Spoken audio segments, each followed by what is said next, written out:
Class 6 Hindi Malhar chapter 3 पहली बूंद। चलिए इसे पढ़ते हैं। वह पावस का प्रथम दिवस जब पहली बूंद धरा पर आई, अंकुर फूट पड़ा धरती से नवजीवन की ले अंगड़ाई।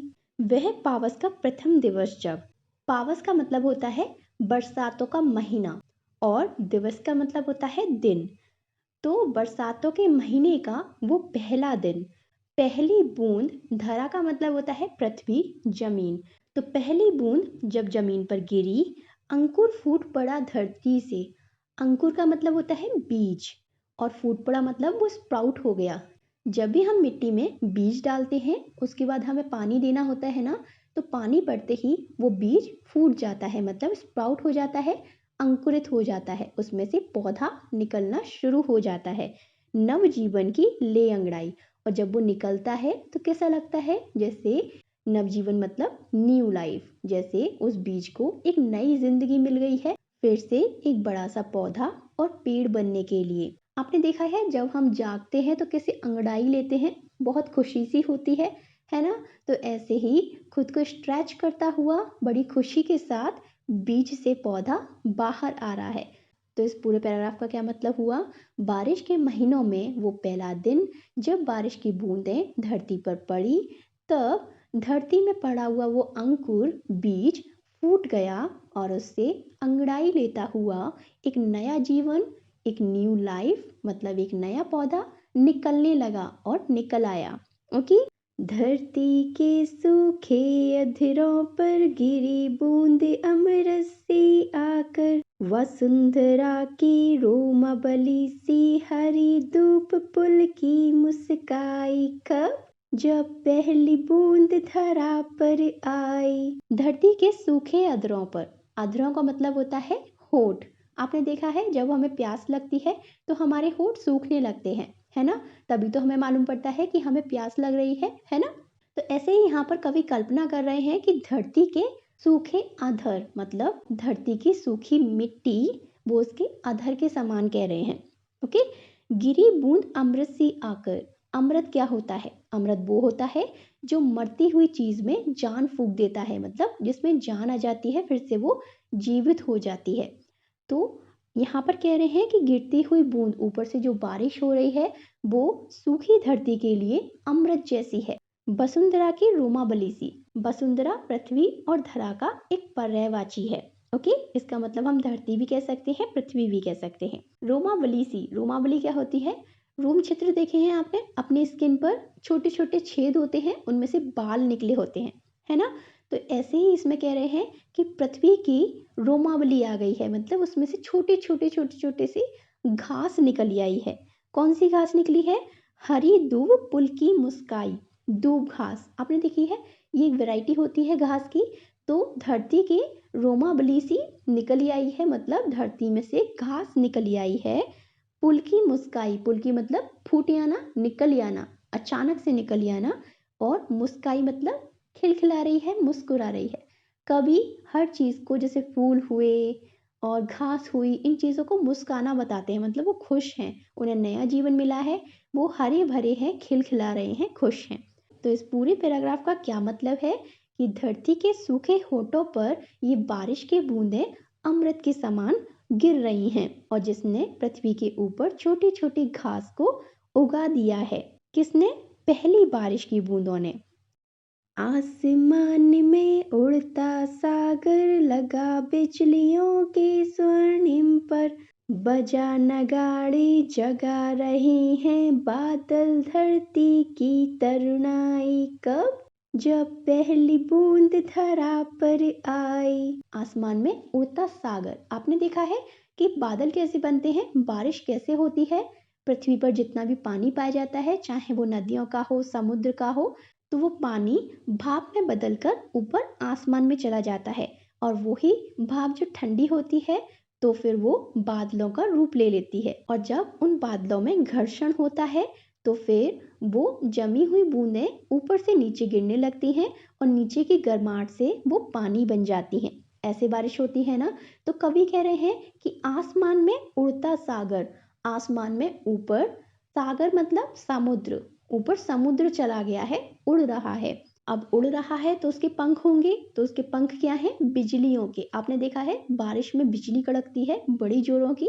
तो यहाँ पर कवि कह रहे हैं कि बारिश के दिनों में ऐसा मौसम हो जाता है, लगता है कि आसमान में समुद्र उड़ रहा है, क्या लगाकर? बिजली के सुनहरे पंख।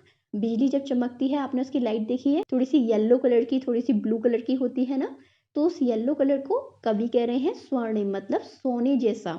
बजा नगाड़े जगा रहे हैं। नगाड़ा आपने देखा है बड़ा सा ढोल होता है। तबला आपने देखा है तबले के ही शेप का एक बड़ा सा इंस्ट्रूमेंट होता है।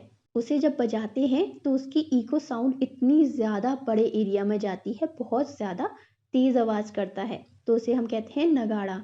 और जब बिजली कड़कती है तब भी उसकी आवाज़ बहुत तेज़ होती है ना, तो इसीलिए इसमें कवि कल्पना कर रहे हैं कि बिजली की आवाज़ नगाड़े जैसी है। बादल धरती की तरुणाई, और ये नगाड़े कौन बजा रहे हैं? जब बादल आपस में टकराते हैं तब बिजली चमकती है ना, तो इस नगाड़े जैसी आवाज को बादल बजा रहे हैं। किस लिए बजा रहे हैं? धरती की तरुणाई के लिए। धरती को कह रहे हैं कि तरुण अवस्था में दोबारा से आ जाओ। तरुण अवस्था कौन सी होती है? जवानी, मतलब नौजवान होते हैं ना, जब नए पौधे उगते हैं तो उन्हें हम बच्चे कह सकते हैं। जब वो थोड़े बड़े होते हैं हम उन्हें जवान कह सकते हैं, है ना। और जब वो थोड़े और बड़े हो जाते हैं, मतलब मैच्योर हो जाते हैं, जैसे फसलें कटती हैं, तब हम उन्हें प्रौढ़ अवस्था कह सकते हैं, है ना। मतलब आपके मम्मी पापा की एज, है ना। अब उसके बाद में जब वो बूढ़े होने लगते हैं, मतलब सूखने लगते हैं, मुरझाने लगते हैं, तब उन्हें हम बूढ़ा कह सकते हैं। तो इस तरीके से कवि ने कल्पना करी है, जैसे एक इंसान की एज होती है, ऐसे ही उन्होंने पेड़ पौधों और पृथ्वी की एज बताई है। तो जब कभी बारिश के महीनों में आसमान को देखते हैं तो वो कल्पना करते हैं कि ऐसा लग रहा है मानो सागर, मतलब समुद्र, आसमान में बिजली के पंख लगाकर उड़ रहा है, और बादल आपस में टकरा टकरा कर नगाड़े की आवाज कर रहे हैं, जगा रहे हैं धरती को फिर से तरुण अवस्था में आने के लिए। ओके, कब होता है ये सब? जब पहली बूंद धरती पर आती है। नीले नैनो साये अंबर, काली पुतली से ये जलधर, करुणा विगलित अश्रु बहाकर, धरती की चिर प्यास बुझाई, बूढ़ी धरती शस्य श्यामला, बनने को फिर से ललचाई। कब?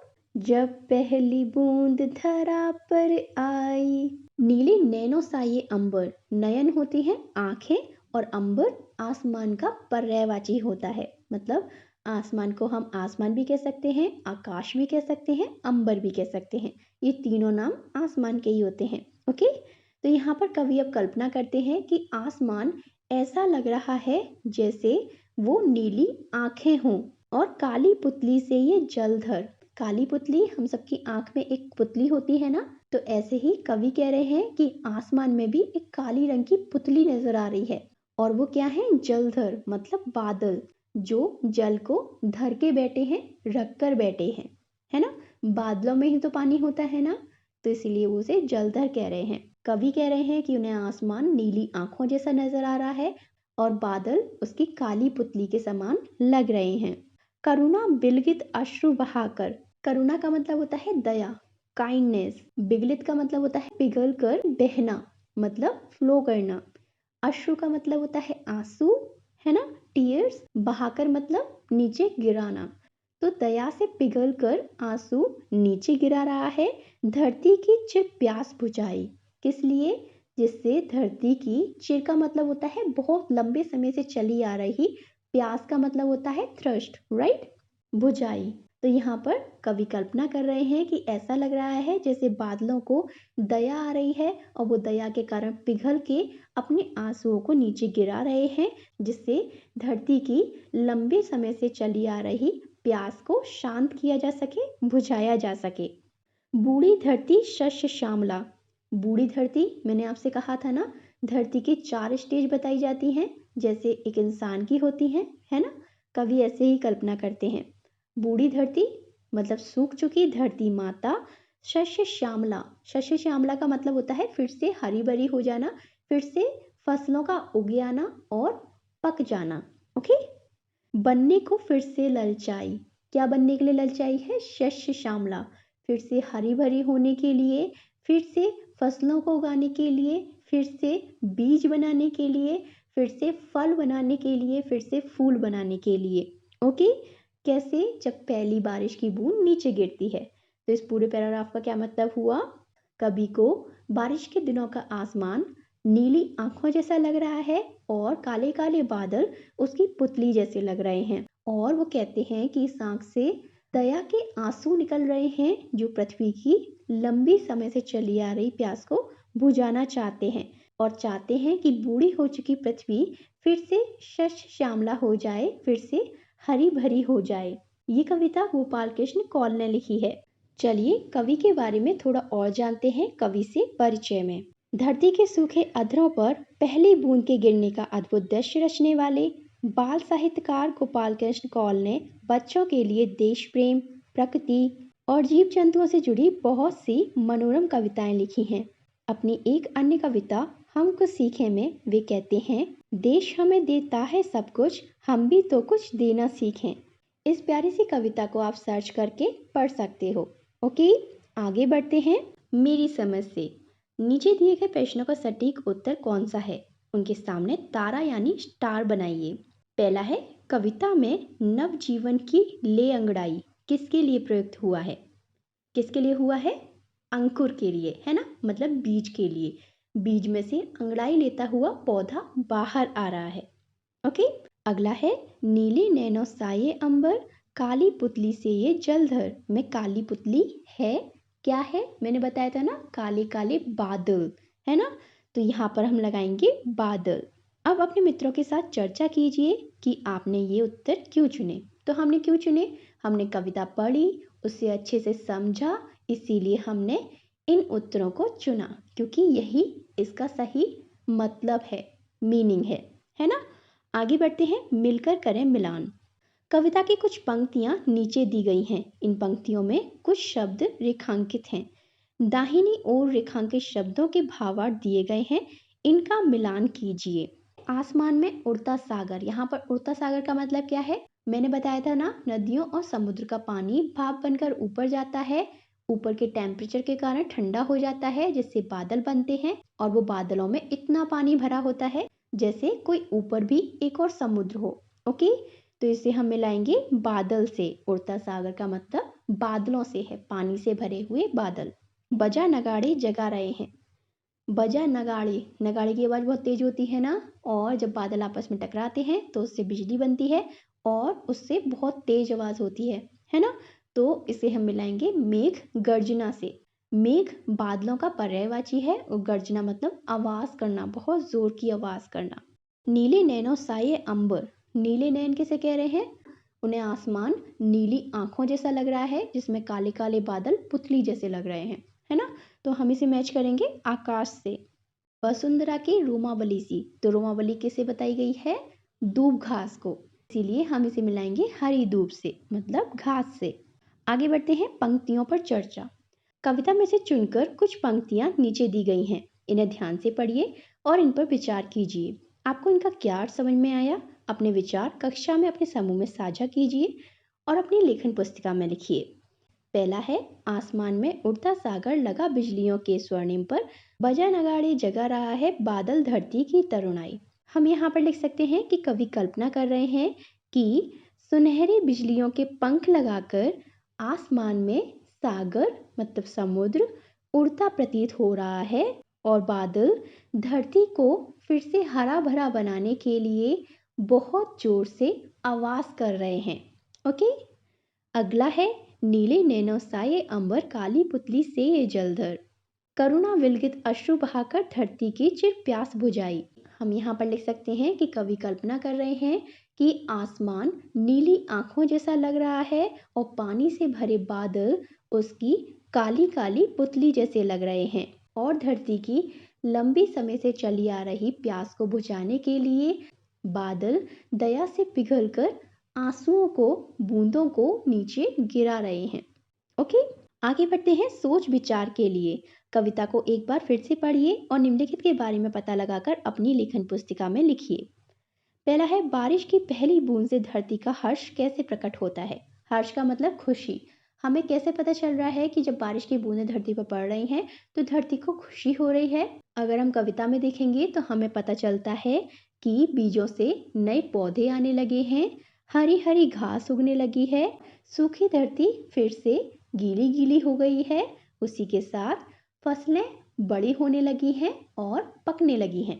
ये सब देखकर हमें पता चलता है कि बारिश की पहली बूंद से धरती हर्ष प्रकट कर रही है। अगला है कविता में आकाश और बादलों को किसके समान बताया गया है। तो कविता में आकाश को नीली आंखों के समान और बादलों को काली पुतली के समान बताया गया है ना। आगे बढ़ते हैं कविता की रचना। आसमान में उड़ता सागर लगा बिजलियों के स्वर्णिम पर। कविता की इस पंक्ति का सामान्य अर्थ देखें तो समुद्र का आकाश में उड़ना असंभव होता है ना। कभी आपने देखा है समुद्र ऊपर आसमान में उड़ रहा हो, लेकिन कवि ने ये कल्पना की है। लेकिन जब हम इस पंक्ति का भावार्थ समझते हैं, मतलब इसका भाव क्या है, इसमें कौन से इमोशंस जुड़े हुए हैं, तो अर्थ इस प्रकार निकलता है कि समुद्र का जल बिजलियों के सुनहरे पंख लगाकर आकाश में उड़ रहा है। ऐसे प्रयोग न केवल कविता की सुंदरता बढ़ाते हैं बल्कि उसे आनंददायक भी बनाते हैं। इस कविता में ऐसे दृश्यों को पहचानें और उन पर चर्चा करें। अब हम कविता में ऐसी और पंक्तियां ढूंढते हैं जिनसे पता चलता है कि कवि ने अतिशयोक्ति करी है, मतलब ऐसी चीजें बोली हैं जो असल में नहीं हो सकती लेकिन उनका भावार्थ अलग है। ओके, जैसे यहाँ पर लिखा हुआ है धरती के सूखे अधरों पर। अब धरती के मतलब धरती माता के, जमीन के, मिट्टी के हमने कभी होंठ देखे हैं? नहीं ना। लेकिन यहाँ पर कवि अधर बताते हैं, मतलब होंठ बता रहे हैं, सूखे होंठ धरती के, है ना, जो रियलिटी में नहीं होते लेकिन इसका जो मतलब है, जो इसका भावार्थ है वो अलग है। ऐसे ही यहाँ पर हमें दिखता है धरती की तरुणाई, मतलब धरती की तरुण अवस्था, मतलब जवानी, हरा भरापन। लेकिन असल में धरती को हम कभी बूढ़ा नहीं कहते हैं, है ना, और ना ही उसे जवान कहते हैं, ना ही उसे बच्चा कहते हैं, क्योंकि धरती पर पौधे उगते रहते हैं, मरते रहते हैं, हर मौसम में अलग अलग तरीके की फसलें होती हैं, है ना, तो ये चक्र चलता रहता है। लेकिन इसमें कवि ने धरती की अवस्थाएं बताई हैं। ऐसे इसमें आगे दिया हुआ है नीले नैनो साये अंबर। असल में आसमान की आंखें तो नहीं होती है ना, लेकिन यहाँ पर कल्पना की गई है। तो इस तरीके से कविता को सुंदर बनाने के लिए और इंटरेस्टिंग बनाने के लिए कवि इस तरीके के वाक्यों को बनाते हैं। ओके, आगे बढ़ते हैं। शब्द एक, अर्थ अनेक। अंकुर फूट पड़ा धरती से, नव जीवन की ले अंगड़ाई। कविता की इस पंक्ति में फूटने का अर्थ पौधे का अंकुरण है, मतलब स्प्राउटिंग है। फूट का प्रयोग अलग अलग अर्थों में किया जाता है, जैसे फूट डालना मतलब तोड़ना, घड़ा फूटना मतलब टूट जाना। अब फूट शब्द का प्रयोग ऐसे वाक्यों में कीजिए जहां इसके भिन्न भिन्न अर्थ निकलते हों, जैसे अंग्रेजों की नीति थी फूट डालो और राज करो। फूट का मतलब यहाँ पर क्या है? सबको एक दूसरे से अलग कर दो, बांट दो, जैसे जातियों में बांट दो, धर्म में बांट दो, ऊंच नीच में बांट दो। ओके, जिससे सब लोग एकजुट होके ना रह पाए। तो ऐसे ही हमें इस फूट शब्द को और भी वाक्यों में प्रयोग करना है। कैसे करेंगे? अचानक से उसका गुस्सा फूट गया। गुस्सा फूटने का मतलब बहुत ज्यादा नाराज हो गया, उससे सहन नहीं हुआ, वो कंट्रोल नहीं कर पाया, उसने बहुत ज्यादा गुस्सा कर दिया, है ना। ये भी एक वाक्य होता है। फूट जाना मतलब बाहर निकाल देना अपनी सारी फ्रस्ट्रेशन को, है ना। और क्या कर सकते हैं? मुझसे कांच का गिलास नीचे गिरकर फूट गया। फूटने का मतलब टुकड़े टुकड़े हो जाना भी होता है ना। ऐसे ही आप और भी वाक्य बना सकते हो, जैसे मैंने अखरोट को फोड़ फोड़ के उसके अंदर से अखरोट की गिरी निकाल ली, है ना। ऐसे शब्दों को हम अनेकार्थी शब्द कहते हैं। आप आगे वाली क्लासों में इसे पढ़ने वाले हैं। अब आगे बढ़ते हैं। अनेक शब्दों के लिए एक शब्द। नीले नैनो साये अंबर, काली पुतली से ये जलधर। कविता की इस पंक्ति में जलधर शब्द आया है। जलधर दो शब्दों से बना है, जल और धर। इस प्रकार जलधर का शाब्दिक अर्थ हुआ जल को धारण करने वाला, मतलब जल को अपने पास रखने वाला। बादल और समुद्र दोनों ही जल धारण करते हैं, है ना। नदियों का पानी बहते हुए समुद्र में जाता है, बारिश का पानी भी नदियों के सहारे बहता बहता समुद्र में ही जाता है और समुद्र का पानी और नदियों का पानी इवेपोरेट होकर भाप बनकर फिर से बादल में चला जाता है ना। तो इसीलिए हम दोनों को ही जलधर कह सकते हैं, इसलिए दोनों जलधर हैं। वाक्य के संदर्भ और प्रयोग से हम जान सकेंगे कि जलधर का अर्थ समुद्र या बादल है। जैसे पंक्ति में किस बारे में बात की जा रही है वो हम पंक्ति को पढ़ने के बाद बाकी शब्दों से उसका मतलब निकालने के बाद जान जाते हैं कि वो समुद्र की बात कर रहा है या बादल की, है ना। शब्दकोश या इंटरनेट की सहायता से धर से मिलकर बने कुछ शब्द और उनके अर्थ ढूंढ कर लिखिए। जैसे कान्हा जी के लिए हम क्या कहते हैं, मुरलीधर, मतलब मुरली को धरने वाले, अपने पास रखने वाले, है ना, मुरलीधर उनका एक नाम है। ऐसे ही हम और क्या कह सकते हैं, गंगाधर, मतलब गंगा को अपने पास रखने वाले। कौन है, शिव जी, है ना। शिव जी का एक नाम गंगाधर भी है क्योंकि वो गंगा को अपने पास रखते हैं, है ना। और एक हम कह सकते हैं गदाधर। गदा क्या होता है, एक हथियार होता है। जैसे हनुमान जी के पास गदा हुआ करती थी, है ना, ऐसे ही भीम के पास भी गदा हुआ करती थी। ऐसे ही घटोत्कच के पास भी एक गदा हुआ करती थी। तो गदा को अपने पास रखने वाला गदाधर होता है। ओके, ऐसे ही आप भी बहुत सारे शब्दों को ढूंढ सकते हैं। आगे बढ़ते हैं, शब्द पहेली। दिए गए शब्द जाल में प्रश्नों के उत्तर खोजें। नीचे हमारे पास प्रश्न है, हमें इस पहेली में से उनके आंसर्स लिखने हैं। जैसे एक प्रकार का वाद्य यंत्र, मतलब बजाने वाली इंस्ट्रूमेंट, कोई चीज। हमने कविता में कौन सा पढ़ा था, नगाड़ा, है ना। यहाँ पर लिखा है नगाड़ा। अगला है आंख के लिए एक अन्य शब्द, क्या था, नयन। यहाँ पर लिखा हुआ है नयन, मतलब आंख। अगला है जल को धारण करने वाला, क्या था, जलधर, है ना। जल को धारण करने वाला, अपने पास रखने वाला, जलधर। अगला है एक प्रकार की घास, कौन सी थी, दूब घास, है ना। अगला है आंसू का समानार्थी, क्या था, अश्रु। आंसू का समानार्थी होता है, मतलब एक समान अर्थ वाला, अश्रु। अंतिम है आकाश का समानार्थी शब्द। आकाश के तो बहुत सारे होते हैं, जैसे अंबर होता है, नभ होता है, आकाश होता है ना। यहाँ पर हम देख सकते हैं अंबर, यहाँ लिखेंगे हम अंबर। आगे बढ़ते हैं पाठ से आगे। आपकी बात। बारिश को लेकर हर व्यक्ति का अनुभव भिन्न होता है, मतलब अलग अलग होता है। बारिश आने पर आपको कैसा लगता है, बताइए। जब बारिश आती है तो हमें बहुत अच्छा लगता है ना। सबको ही अच्छा लगता है। जब सूखी मिट्टी पर बारिश की बूंदें पड़ती हैं तो उसकी जो खुशबू आती है वो बहुत अच्छी लगती है ना। इसी के साथ बारिश के बाद मौसम ठंडा ठंडा हो जाता है। तो मुझे तो यही लगता है, आपको कैसा लगता है, आप यहाँ पर लिख सकते हो। ओके, अगला है, आपको कौन सी ऋतु सबसे अधिक प्रिय है। ऋतु मतलब कौन सा सीजन आपको अच्छा लगता है, जैसे बरसात का सीजन अच्छा लगता है, या फिर सर्दियाँ अच्छी लगती हैं, या फिर गर्मियाँ अच्छी लगती हैं। मुझे बरसात और सर्दियों का सीजन अच्छा लगता है। आपको कौन सा अच्छा लगता है, आप यहाँ पर लिख सकते हो। आगे बढ़ते हैं समाचार माध्यमों से। प्रत्येक मौसम समाचार के विभिन्न माध्यमों, जैसे इलेक्ट्रॉनिक या प्रिंट या सोशल मीडिया के प्रमुख समाचारों में रहता है ना। हम मौसम की न्यूज़ पढ़ते हैं ना, कैसा वेदर रहेगा, है ना। संवाददाता कभी बाढ़ तो कभी सूखे या भीषण ठंड के समाचार देते दिखाई देते हैं, है ना। कभी कभी पेपर में हम देखते हैं कि बहुत तेज बारिश हुई और बाढ़ आ गई, लोगों के घरों में पानी भर गया। जैसे गर्मियों में हम देखते हैं कि लोग बेहोश हो गए, इतनी गर्मी के कारण, पानी की कमी है ना। और सर्दियों में हम देखते हैं कि बहुत सर्दी पड़ रही है, लोग घर में रहें, गर्म कपड़े पहने, ऐसी वाली न्यूज़ आती हैं, है ना।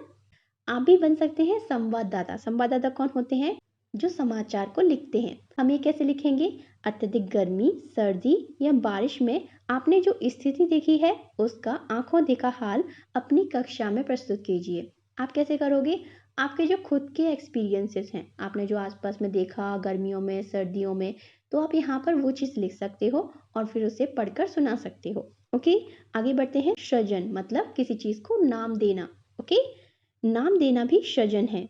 ऊपर दिए गए चित्र को ध्यान से देखिए और इसे एक नाम दीजिए। ये क्या है, ये एक डेजर्ट लिली है। जो रेगिस्तान वाले इलाके होते हैं वहाँ पर पानी बहुत कम पड़ता है, तो वहाँ पर जो भी पौधे उगते हैं उन पर कांटे दिखाई देते हैं। क्यों, क्योंकि कांटों से गर्मी का प्रकोप पेड़ों पर कम होता है और वो अच्छे से पानी को अंदर स्टोर करके रखते हैं। इस पौधे का नाम है डेजर्ट लिली, मतलब रेगिस्तान की लिली। आगे बढ़ते हैं, इन्हें भी जाने। इस कविता में नगाड़े की ध्वनि का उल्लेख है। बजा नगाड़े जगा रहे हैं बादल धरती की तरुणाई। नगाड़ा भारत का एक पारंपरिक वाद्य यंत्र है, मतलब पारंपरिक बहुत पुराने समय से चला आ रहा एक वाद्य यंत्र है, मतलब बजाने वाली चीज है। कुछ वाद्य यंत्रों को उन पर चोट कर बजाया जाता है, जैसे ढोलक, नगाड़ा, डमरू, ढफली आदि। आपने सब देखे होंगे ना। नगाड़ा प्राय लोक उत्सवों के अवसर पर बजाया जाता है। लोक उत्सव कौन से होते हैं? जो बहुत पुराने समय से चले आ रहे त्योहार हैं, रीति रिवाज हैं, तो उसके टाइम पर नगाड़ा बजाया जाता है। होली जैसे लोक पर्व के अवसर पर गाए जाने वाले गीतों में इसका प्रयोग होता है। मोस्टली नगाड़ा होली पर बजाया जाता है। नगाड़ों को जोड़े में भी बजाया जाता है, जिसमें एक की ध्वनि पतली और दूसरे की मोटी होती है। और वो कैसे होता है? नगाड़े के ऊपर का जो हिस्सा होता है ना, जिस पर हम उसे बजाते हैं, पीटते हैं, उस परत की मोटाई को बढ़ाते हैं तो आवाज भारी आती है, मोटी आती है। और जब वो परत पतली होती है तो आवाज महीन आती है, पतली आती है। आगे बढ़ते हैं। खोजबीन। आपके यहाँ उत्सवों में कौन से वाद्य यंत्र बजाए जाते हैं? अब आप बताओ, आपके यहाँ जब त्योहार होते हैं तो आप क्या बजाते हो? मोस्टली हमारे घरों में ढोलक बजाई जाती है, ढपली बजाई जाती है ना, मंजीरे बजाए जाते हैं और शंख बजाया जाता है। मंदिरों में डमरू बजाया जाता है ना, घंटियां बजाई जाती हैं। तो आप यहाँ पर लिख सकते हो कि आपके घर में ऐसे कौन से वाद्य यंत्र हैं जो त्योहारों के वक्त पर बजाए जाते हैं। आगे बढ़ते हैं। आइए इंद्रधनुष बनाएं। बारिश की बूंदें न केवल जीव जंतुओं को राहत पहुंचाती हैं, बल्कि धरती को हरा भरा भी बनाती हैं। कभी कभी ये बूंदें आकाश में बहुरंगी छटा बिखेरती हैं, जिसे इंद्रधनुष कहा जाता है। आप भी एक सुंदर इंद्रधनुष बनाइए और उस पर एक छोटी सी कविता लिखिए। इसे कोई प्यारा सा नाम भी दीजिए। अच्छा, ये बताओ इंद्रधनुष कैसे बनता है? जब गीले गीले बादलों पर सूरज की रोशनी पड़ती है, तब वो रोशनी पानी से होकर निकलती है और इंद्रधनुष बनाती है। अब यहाँ पर हम इंद्रधनुष यानी रेनबो बनाएंगे। इंद्रधनुष में कितने रंग होते हैं? 7 रंग होते हैं।